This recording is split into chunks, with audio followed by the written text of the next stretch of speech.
In an electrical circuit, two resistor of 2 ohm and 4 ohm respectively are connected in series। देखो आपके पास में दो resistor है, एक है 2 ओम का, ठीक है ये रहा, और एक है 4 ओम का, ठीक है। इस connected to uh in connected in series, मतलब ये सीरीज में कनेक्ट है टू अ 6 वोल्ट बैटरी, ठीक है। ये एक बैटरी है, देखो बैटरी ऐसी नहीं बनती, ये आपका सेल है, तो बैटरी सही तरीके से बना देना, इस तरीके से कुछ बना देना, ठीक है।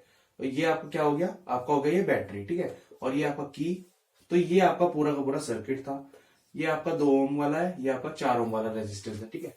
आपको बताना है जो हीट इस 4 ओम वाले की वजह से बन रही होगी, ठीक है। आपको ये चीज बतानी है। सो फर्स्ट ऑफ ऑल आपको करंट फाइंड करना होगा, ठीक है। तो करंट का फॉर्मूला क्या था वो देख लेते हैं। आपने पढ़ा होगा V equals to I R होता है ओम्स लॉ से। ये क्या है आपका ओम्स लॉ, पेपर में आपको ऐसे लिखना है ओम्स लॉ है, ठीक है। So V equals to I R है, V कितना है आपका 6 watt. So first of all हमें इक्विवेलेंट रेजिस्टेंस निकालना होगा। देखो रेजिस्टेंस आपका कैसे लगा हुआ है, सीरीज में लगे हुए हैं, तो इक्विवेलेंट कैसे निकालते थे, R1 प्लस R2 करके।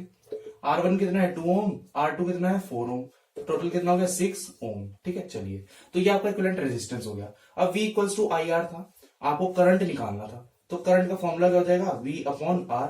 V कितना है आपका 6 वॉट, और R कितना है आपका, R आपने निकाला 6 ओम, सो इक्वल्स टू आई आपका कितना आ गया 1 एम्पियर। तो यहां से करंट कितना आ गया 1 एम्पियर, ठीक है। आगे आपको हीट बतानी थी कि इस वाले जो आपका ये 4 ओम का रेजिस्टर है, इसकी वजह से हीट कितनी बन रही होगी। तो आपको हीट का फॉर्मूला पता होना चाहिए। Heat equals to I square R T, ठीक है।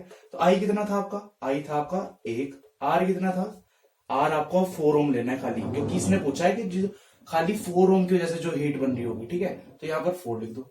टाइम एक बार हम क्वेश्चन को पढ़ लेते हैं कि क्वेश्चन में टाइम गिवन था।